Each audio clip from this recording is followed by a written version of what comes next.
Hello అండి. Previous ఎపిసోడ్స్లో మనము ఇన్వెస్టార్స్ నుంచి ఫండింగ్ ఎలా తీసుకోవాలి, దానికన్నా ముందు పవర్ పాయింట్ ప్రెజెంటేషన్లో ఏమేమి ఉండాలి ఇవి చూసాము. ఇప్పుడు మనం స్టార్టప్ కంపెనీస్ అసలు ఎందుకు ఫెయిల్ అవుతాయి ఒక 10 పాయింట్లలో చూద్దాము. ఇఫ్ ఇన్ కేస్ నా ప్రీవియస్ ఎపిసోడ్స్ మీరు మిస్ అయ్యి ఉంటే కనుక నా ఛానల్లో ఉంటాయి, అవి చూడొచ్చు, ప్రాబ్లం లేదు. లేదా ఐ బటన్స్ ఈ వీడియో అయిపోయే లోపల మీకు అక్కడక్కడ వస్తాయి, అవి క్లిక్ చేసినా ప్రాబ్లం లేదు. So let us dive into the topic. చాలా స్టార్టప్ కంపెనీస్ ఐడియా బాగున్నా, టీమ్ బాగున్నా ఫెయిల్ అవుతాయి, అది కూడా 1 year లోపలే. ఎందుకు అనేది ఇప్పుడు నేను చెప్పబోతున్నా. పేపర్ పెన్ తీసుకొని రాసుకోండి, ఫాలో అయిపోండి. సో ఫస్ట్ పాయింట్ వచ్చి wrong market or industry selection. మీరు ఎంచుకున్న ఇండస్ట్రీ లేదా మార్కెట్ సరైనది కాకపోయినా, లేదా మీ ప్రోడక్ట్ ఆ యొక్క ఇండస్ట్రీకి మ్యాచ్ అవ్వకపోయినా మీరు ఫెయిల్ అవుతారు. ఈ మధ్య ఎవరైనా ప్రోడక్ట్ సెల్లింగ్ కంపెనీస్లో వర్క్ చేసే మార్కెటింగ్ హెడ్ని మీరు ఒకసారి కలిసి అడగండి, వాళ్ళ కష్టాలు చెప్తారు. వాళ్ళు ఏదైనా ప్రోడక్ట్ బయట 4800కి అమ్ముతుంటే అదే ప్రోడక్ట్ అమెజాన్, ఫ్లిప్కార్ట్ లాంటి ఆన్లైన్ సైట్స్లో వేరే సెల్లర్స్ 4100కి అమ్ముతాయి. అది కూడా ట్యాక్సెస్ అండ్ ప్రాఫిట్స్ అన్నీ అందులోనే కవర్ అవుతాయి. అలా ఎలా సాధ్యం? వాళ్ళు ఏదైతే గేమ్ ప్లే చేస్తున్నారో అది చాలా పెద్ద గేమ్ అయి ఉంటుంది. వీళ్ళు 100 ప్రొడక్ట్స్ ఆర్డర్ చేస్తే వాళ్ళు 50,000 ప్రొడక్ట్స్ ఆర్డర్ చేస్తారు ఒకటేసారి. అందుకే ఇంత కాంపిటేటివ్ ప్రైసింగ్కి ఆఫర్ చేస్తుంటారు. మేబీ వాళ్ళ దగ్గర చాలా ఫండింగ్ ఉండుంటుంది, అందుకే మార్కెట్ని డిస్ట్రాయ్ చేస్తున్నారు. ఎలా అంటే వాళ్ళకి ఎవరు కాంపిటీషన్ రాకుండా ఈ కామర్స్ ప్లాట్ఫామ్స్ స్టార్ట్ చేయకుండా ప్లాన్ చేస్తున్నట్టున్నారు. ఇంకొకటి కూడా అయ్యి ఉండొచ్చు, వాళ్ళ లాజిస్టిక్స్ కాస్ట్ జీరోగా కన్సిడర్ చేస్తున్నారేమో. అయితే మరి ఇప్పటి వరకు మనం లాజిస్టిక్స్ కాస్ట్ని లాస్గానే చూడాలి. సో దీన్ని బట్టి మీకు అర్థమై ఉండాలి. మీరు కూడా అమెజాన్ అండ్ ఫ్లిప్కార్ట్ లాంటి ఒక ఈ కామర్స్ స్టోర్ ఒకటి ఓపెన్ చేయాలి అనుకుంటే కనుక ఖచ్చితంగా ప్రాఫిట్స్ ఎర్న్ చేయలేరు. ఎందుకంటే వాళ్ళ దగ్గర ఉన్న ఫండ్స్ మీ దగ్గర ఉండవు కాబట్టి. మీరు వాళ్ళతో ఎన్ని రోజులు పోరాడతారు? 1 year or 2 years or 3 years, right? ఈలోపు మీ దగ్గర ఉన్న ఫండ్స్ అన్నీ అయిపోతాయి. నా ఘర్కా నా ఘాట్కా అన్నట్టు అయిపోతారు. సెకండ్ రీజన్ ఏంటంటే కొందరికి బిజినెస్ మోడల్లో ఫాల్ట్ ఉంటుంది. ఏమనిపిస్తుందంటే, అరే ఈ పని చేస్తే ప్రాఫిట్స్ వస్తాయి, అదే ఓవరాల్ క్యాల్కులేషన్స్ చూస్తే వీళ్ళు లాస్లో ఉంటారు. ఎగ్జాంపుల్, ఒక ఫ్యాక్టరీ పెట్టారు, మీకు ప్రోడక్ట్ కాస్ట్ 80 రూపీస్ అవుతుంది. నెక్స్ట్ ఏం చేస్తారు? అన్ని రకాల ప్లాన్స్ వేసి ప్రాఫిట్ మార్జిన్ కూడా యాడ్ చేసి ఓవరాల్గా 95 రూపీస్ దగ్గర సెల్లింగ్ ప్రైస్ ఫిక్స్ చేస్తారు. అన్ని చోట్ల బ్రాండింగ్ అండ్ మార్కెటింగ్ కూడా చేసేస్తారు. కానీ రా మెటీరియల్ కాస్ట్ ఫ్లక్చువేట్ అవుతూ ఉంటుంది, అది ఎప్పుడు ఒకేలా ఉండదు. ఒకసారి 60 రూపీస్ ఉంటే ఒకసారి 110 రూపీస్ కూడా ఉండొచ్చు. ఇలాంటి సిచ్యువేషన్లో మీ ఎంఆర్పి మారుస్తారా? I mean product selling price increase చేయగలుగుతారా? ఆబ్వియస్లీ నో, అంతే కదా, మార్చలేరు. ఎందుకంటే 5-10 రూపాయలకి ప్రాఫిట్ మార్జిన్ అనుకున్నారు, పైగా అన్ని చోట్ల 95 రూపీస్ అని మార్కెటింగ్ కూడా చేసేసుకున్నారు. ఇది ఎగ్జాంపుల్ నేను చెప్పేది. ఇంకొక మిస్టేక్ ఏంటంటే ఆ సెల్లింగ్ ప్రైస్లో bills, rent, employees salaries etcetera etcetera add కూడా చేయలేదు. సో ఇలాంటి మిస్టేక్స్ చాలా ఉంటాయి, అందుకే కొన్ని బిజినెస్ మోడల్స్ ఫెయిల్ అవుతాయి. బట్ కొన్ని కంపెనీస్ ఉన్నాయి ఆటో పైలట్ మోడ్లో, వాటికి అవే ఇంకా నడుస్తూ ఉంటాయి, ప్యాసివ్ ఇన్కమ్ వస్తూ ఉంటుంది. సెల్ఫ్ సర్వైవింగ్ మోడల్ అంటారు దీన్ని. వాటి బిజినెస్ మోడల్ చాలా స్ట్రాంగ్గా ఉంటుంది, ఎప్పుడూ ఫెయిల్ అవ్వవు. ఎగ్జాంపుల్ ట్రివాగో బిజినెస్ మోడల్, మీరు గూగుల్లో చూడొచ్చు. Next point, marketing myopia. దీని గురించి నేను వీలైతే డీటెయిల్డ్ ఆడియో చేస్తాను. మార్కెటింగ్ మయోపియా అంటే ఏంటంటే, ఒక్కోసారి మనం అనుకుంటాం కన్జ్యూమర్స్కి మన ప్రోడక్ట్ ఒక మోస్ట్ ఆప్టిమమ్ ప్రోడక్ట్ అవుతుంది అని, సుపీరియర్ ప్రోడక్ట్ అవుతుంది అని. ఎగ్జాంపుల్ పేజర్ గుర్తుందా? మొబైల్స్ కన్నా ముందు పేజర్స్ రిలీజ్ అవుతుండేవి. పుష్ప మూవీలో కూడా హీరో మెసేజెస్ చూడడానికి పేజర్ వాడతాడు. ఇప్పుడు మీరు పేజర్ తయారు చేసి నాది బెస్ట్ పేజర్, దీని display, processor, RAM, internal memory, screen size, pixel clarity etcetera బాగుంటాయని చెప్తే ఎవరైనా కొంటారా? ఆడియన్స్కి స్మార్ట్ ఫోన్ కావాలి, టచ్ స్క్రీన్ కావాలి, కాల్స్కి, ఫొటోస్కి, వీడియో కాలింగ్కి, మెసేజింగ్కి, గేమింగ్కి ఎక్సెట్రా కదా. అయినా సరే నేను పేజరే అమ్ముతా అంటారా? నోకియా, మైక్రోసాఫ్ట్ ప్రాజెక్ట్ లాగా మీది కూడా బిస్కెట్ అవుతుంది, కంపెనీ మూతపడుతుంది. 4th point, weak feedback system. కొన్ని స్టార్టప్ కంపెనీస్లో ఫీడ్బ్యాక్ సిస్టమ్ చాలా డల్గా ఉంటుంది. వాళ్ళ ప్రోడక్ట్ ఇంకా డెవలప్మెంట్ స్టేజ్లో ఉంటుంది. వాళ్ళ ప్రోడక్ట్ బెస్ట్ ప్రోడక్ట్ అని అనుకుంటూ ఉంటారు. వాళ్ళకి తెలియదు పాపం మార్కెట్లో కస్టమర్స్కి ఎలాంటి ప్రాబ్లమ్స్ ఉన్నాయి, కస్టమర్స్కి ఏం కావాలి అని. మీకు ఇక్కడ ఒక డౌట్ వస్తుంది, ఇందాక కన్జ్యూమర్ అనే వర్డ్ వాడాడు, ఇప్పుడు కస్టమర్ అంటున్నాడు, రెండు ఒకటి కాదా అని. ఇద్దరు ఒకటి కాదు. కస్టమర్ అంటే నీ కంపెనీ గురించి, నీ ప్రోడక్ట్ గురించి తెలియనివాడు, అవుట్ సైడర్, కంప్లీట్ స్ట్రేంజర్.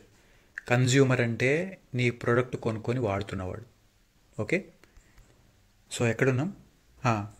కస్టమర్స్కి ఏం కావాలో వీళ్ళకి తెలియదు. ఎగ్జాంపుల్, కొన్ని కంపెనీస్ ఉంటాయి, మేము తయారు చేసే ప్రోటీన్ పౌడర్ బెస్ట్ పౌడర్ అని అనుకుంటుంటారు. చాక్లెట్ ఫ్లేవర్ ఇస్తున్నాం, వెనీలా ఫ్లేవర్ ఇస్తున్నాం, లేబులింగ్ బాగుంది, ప్యాకేజింగ్ బాగుంది, అది ఇదని అనుకుంటారు. క్వాలిటీ వైజ్, టేస్ట్ వైజ్ అన్నిట్లో బెస్ట్ అవుతుంది అనుకుంటారు. కానీ కస్టమర్కి ఒకసారి కాల్ చేసి ప్రోడక్ట్ ఎలా ఉంది, ఏమైనా చేంజెస్ చేయాలా అని మాత్రం అడిగి తెలుసుకోరు.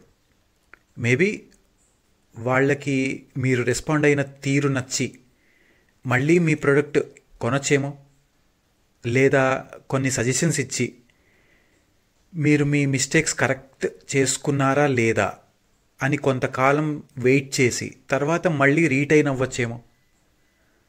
ఒక ఫీడ్బ్యాక్ సిస్టమ్ కూడా క్రియేట్ చేయాలి. కస్టమర్స్తో డైరెక్ట్గా ఇంటరాక్ట్ అవ్వాలి, టచ్లో ఉండాలి. ఎగ్జాంపుల్, ఒక సలూన్ షాప్ ఉంది, లేదా ఒక బ్యూటీ పార్లర్ ఉంది. కస్టమర్స్ వెళ్ళిపోయేటప్పుడు, మీ ప్రొడక్ట్స్ అండ్ సర్వీసెస్ కన్జ్యూమ్ చేసుకొని వాళ్ళు వెళ్ళిపోయేటప్పుడు వెంటనే ఫీడ్బ్యాక్ ఫామ్ ఇచ్చి అడగండి, వాళ్ళ ఒపీనియన్ తీసుకోండి. దాన్ని బట్టి మీ సర్వీసెస్ బెటర్ చేసుకోవచ్చు, ఇంప్రూవ్ చేసుకోవచ్చు. కొంతమంది మెయిల్స్ చేస్తారు, కొంతమంది కాల్స్ చేస్తారు, కొంతమంది డైరెక్ట్గా ఫామ్ ఇచ్చి ఫిల్ చేయించుకుంటారు, అలా అనమాట. So 5th point, no passion to do business. వీళ్ళకి అసలు బిజినెస్ చేయాలని ఇంట్రెస్టే ఉండదు, ప్యాషన్ ఉండదు. ఓ క్యాండిడేట్ ఉన్నాడు అనుకుందాం, వాడి ఇంట్లో తాతలు ముత్తాతలు దగ్గర నుంచి అందరూ బిజినెస్ చేసేవాళ్ళు ఉంటారు. ఎగ్జాంపుల్, మార్వాడీస్, గుజరాతీస్. కానీ వీడికి మాత్రం ఆ ప్యాషన్ ఉండదు. ఈవెన్ ఫ్రెండ్స్ కూడా బిజినెస్ చేస్తారు. ఇంకొకడు ఉంటాడు, నలుగురు చేస్తున్నారు కదా నేను చేస్తాను వస్తాడు. అసలు కొందరిని చూస్తే ఆశ్చర్యంగా ఉంటుంది.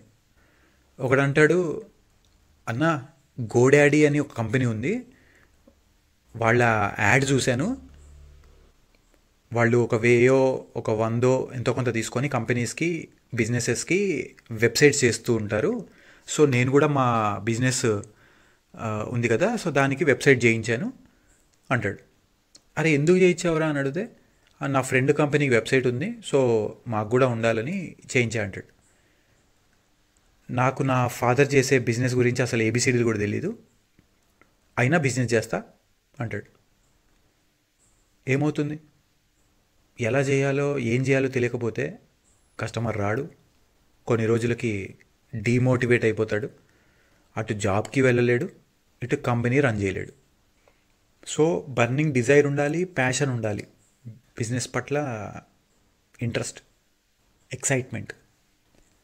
So next point, 6th point, no skills. Example, అసలు కంపెనీ నడపాలంటే ఒకడికి డిజిటల్ మార్కెటింగ్ రాదు, వెబ్ డెవలప్మెంట్ రాదు, టీమ్ హ్యాండ్లింగ్ రాదు, కస్టమర్స్ క్లయింట్స్ రైజ్ చేసే ఇష్యూస్ ఎట్లా సాల్వ్ చేయాలో తెలియదు. ట్రబుల్ షూటింగ్ స్కిల్స్ ఉండవు, డేటా అనాలిసిస్ తెలియదు, స్ట్రాటజీస్ డిఫైన్ చేసుకోవడం తెలియదు, వెండర్స్ని హ్యాండిల్ చేయడం రాదు, ఫైనాన్షియల్ అకౌంటింగ్ అండ్ కంట్రోలింగ్ రాదు. ఏమి నాలెడ్జ్ లేకుండా ఎవరినైనా హైర్ చేసుకున్నావా అంటే వాళ్ళు కూడా నీతో ఫుట్బాల్ ఆడేసుకుంటారు. ఎగ్జాంపుల్, నేను కొంతమందిని చూస్తుంటాను, మొహమాటానికి పోయి ఇంట్లో రిలేటివ్స్లో కుర్రాళ్ళని, కాలనీలో కుర్రాళ్ళని లేదా అమ్మాయిల్ని తెలిసిన వాళ్ళని తీసుకొచ్చి కంపెనీలో పెట్టుకొని నడిపించడానికి ట్రై చేస్తుంటారు. ఏమవుతుంది? ఒకటికి డేటా అనాలిసిస్లో సర్టిఫికేషన్ ఉంటే వాడిని సేల్స్ చేయమని మార్కెట్లో పంపిస్తారు. వాడు ఏం చేస్తాడు? సో వాళ్ళకి స్కిల్ సెట్స్ ఎంత ముఖ్యమో వాళ్ళకి సూట్ అయ్యే వర్క్ ఇచ్చి నువ్వు చేయించుకోవడం కూడా అంతే ముఖ్యం. అన్ని పనులు నువ్వు చేసుకోలేవు, వాళ్ళు నీ పనులు చేసి పెట్టాలనే వాళ్ళని హైర్ చేసుకోవాలి. ఒక సీఎం తీసుకుంటే ఫైనాన్స్ అండ్ అకౌంట్స్ డిపార్ట్మెంట్ చూసుకుంటారు, ట్యాక్స్ సేవింగ్స్ చూసుకుంటారు, GST, IT returns, profit and loss account, balance sheets అని చూసుకుంటారు. ఒక ఎక్స్పీరియన్స్డ్ మార్కెటింగ్ పర్సన్ని తీసుకుంటే నెగోషియేషన్ చేసి క్లయింట్స్ని తీసుకొస్తారు, ఆర్డర్స్ని తీసుకొస్తారు. అలా ఏమీ రాని వాళ్ళని తీసుకుంటే వాళ్ళు చేసిన తప్పులన్నీ నువ్వు సర్చ్ చేసుకుంటూ కూర్చోవాలి, నీ టైం వేస్ట్ అయిపోతుంది. సో మంచి టీంని సెలెక్ట్ చేసుకోండి, అందరిలో అండర్స్టాండింగ్ ఉండాలి, సక్సెస్ అవ్వాలి అన్న కసి ఉండాలి. 8th point, don't know about cash burn rate. మీరెంత క్యాష్ ఖర్చు చేస్తున్నారో మీకు ఐడియా లేకపోవడం. ఇదేంటంటే, నా కంపెనీని నేను ఒక 1 month నడిపించాలి అంటే నేను ఏ రకంగా స్పెండ్ చేయాలి? నా దగ్గర 10 లక్షలు ఉంది, 1 లక్ష రూపాయలు నెలకి నేను ఖర్చు పెడుతున్నా. అలా చూస్తే 10 నెలలే నడుస్తుంది నా కంపెనీ, అంతే కదా? ఖర్చులు ఏముంటాయి? Basically staff salaries, bills, building rent, marketing and advertising cost, petrol expenses, travel expenses, etcetera ఉంటాయి. సో ఒక క్లారిటీ ఉండాలి. 10 monthsలో ఎట్టి పరిస్థితుల్లో మీ కంపెనీ ప్రాఫిట్స్ సంపాదించాలి, లేకపోతే ఎంత ఫండ్ వచ్చిందో అంతా పోతుంది. కొందరు ఉంటారు, బిజినెస్ మోడల్ రెడీ అవుతుంది, కంపెనీ లాంచ్ చేయడానికి రెడీ అయిపోతారు, కానీ క్యాష్ ఎంత బర్న్ అవుతుంది అనేది ప్లానింగ్ ఉండదు. సో ఇలాంటి ఇష్యూస్ రాకుండా చూసుకోవాలి. So 9th point, don't know how to raise funds. మీకు ఫండ్స్ ఎలా రైజ్ చేయాలో తెలియదు. ఫండ్స్ రైజింగ్ని పిచ్ డెక్ అంటారు. పిచ్ రైజ్ ఎలా చేయాలో తెలుసుకోవాలంటే ఇంతకుముందు చెప్పినట్టు నా ఛానల్లో ఎపిసోడ్స్ ఉంటాయి, అవి చూడండి. లేదంటే అక్కడక్కడ ఐ బటన్స్ వస్తున్నాయి, అవి క్లిక్ చేయండి. పిచ్ డెక్ అనేది ఒక కళ. ఇన్వెస్టర్స్కి క్యాష్ బర్న్ అనేది తక్కువ చూపిస్తూ ప్రాఫిట్స్ వస్తున్నాయంటే చాలా ఇంప్రెస్ అవుతారు. వాళ్ళే వేరే ఇన్వెస్టర్స్ని కూడా పరిచయాలు చేస్తుంటారు. ఎవరు కూడా మీరు కాల్ చేసి అపాయింట్మెంట్ అడిగితే, వచ్చే తమ్ముడు నేను క్యాష్ పెట్టుకొని రెడీగా ఉన్నా, నీ కంపెనీలో పెట్టేస్తా అనేసి అనడు. సో ఏంజల్ ఇన్వెస్టర్స్కి ఏం కావాలో, పవర్ పాయింట్ ఎలా ప్రిపేర్ చేయాలో ఒకసారి విని ప్రిపేర్ అవ్వండి. 10th point, raising funds in very early stage. కొందరు చాలా తొందరగా ఫండ్స్ రైజ్ చేసేస్తుంటారు. ఎగ్జాంపుల్, మేము కంపెనీ స్టార్ట్ చేసి 8 నెలలే అయ్యింది, బ్రేక్ ఈవెన్ పాయింట్కి కూడా వచ్చేసాము, త్వరలో ప్రాఫిట్స్ కనిపిస్తాయి, మా దగ్గర ఇంత కన్జ్యూమర్ బేస్ ఉంది, ఎక్సెట్రా అని చెప్పి ఫండ్స్ రైజ్ చేస్తుంటారు. ఎర్లీ స్టేజెస్లో ఫండింగ్ తీసుకుంటే మీ కంపెనీ ఈక్విటీ షేర్స్ తొందరగా డైల్యూట్ అయిపోతాయి, మీ పవర్స్ పోయి మీరు వేరే వాళ్ళ కంట్రోల్లోకి వెళ్ళిపోతారు. స్టార్టింగ్ ఇన్వెస్టర్స్ మీ నుండి 40%, 50% ఆర్ 60% షేర్స్ తీసేసుకుంటారు. ప్రాఫిట్స్ చూపించేంత వరకు చాలా ప్రెజర్ చేస్తారు. 8 to 10 monthsలో బ్రేక్ ఈవెన్ పాయింట్కి కంపెనీ వచ్చింది అంటే మీ company no loss no profit మోడ్లో నడుస్తోంది అని అర్థం. మీరు ఇలాగే కంటిన్యూ చేస్తే మీకు ఖచ్చితంగా మంచి రోజులు వస్తాయి. ప్రాఫిట్స్ వస్తే అవి మళ్ళీ తిరిగి కంపెనీలోనే ఇన్వెస్ట్ చేయండి. దీన్ని బూట్ స్ట్రాపింగ్ అంటారు. ఎంత ఎక్కువ ప్రాఫిట్స్ వస్తే మార్కెట్ షేర్ అంత పెరుగుతుంది. ఆ తర్వాతే ఇన్వెస్టర్స్ దగ్గరికి వెళ్ళండి. చాలా కంపెనీస్ ఫెయిల్ అయ్యేది ఎందుకంటే వాళ్ళు ఓన్లీ ఫండింగ్ మీద డిపెండ్ అయ్యి ఉంటారు కాబట్టి. ఈ కామర్స్ బిజినెసెస్ అలా డ్యామేజ్ అయినవే. ఆస్క్ మీ గ్రూప్ అని ఒకటి ఉంది, అదైతే ఫండింగ్ ఇష్యూ వల్ల సర్వీసెస్ ఆపేసింది, ఇన్వెస్టర్స్ డబ్బులు ఇవ్వట్లేదని. Overnight ask me group close అయిపోయింది. సో ఈ 10 పాయింట్స్ని అందరికీ షేర్ చేయండి. అందరూ బాగుండాలి, అందులో మనం ఉండాలి. All the best. Thank you.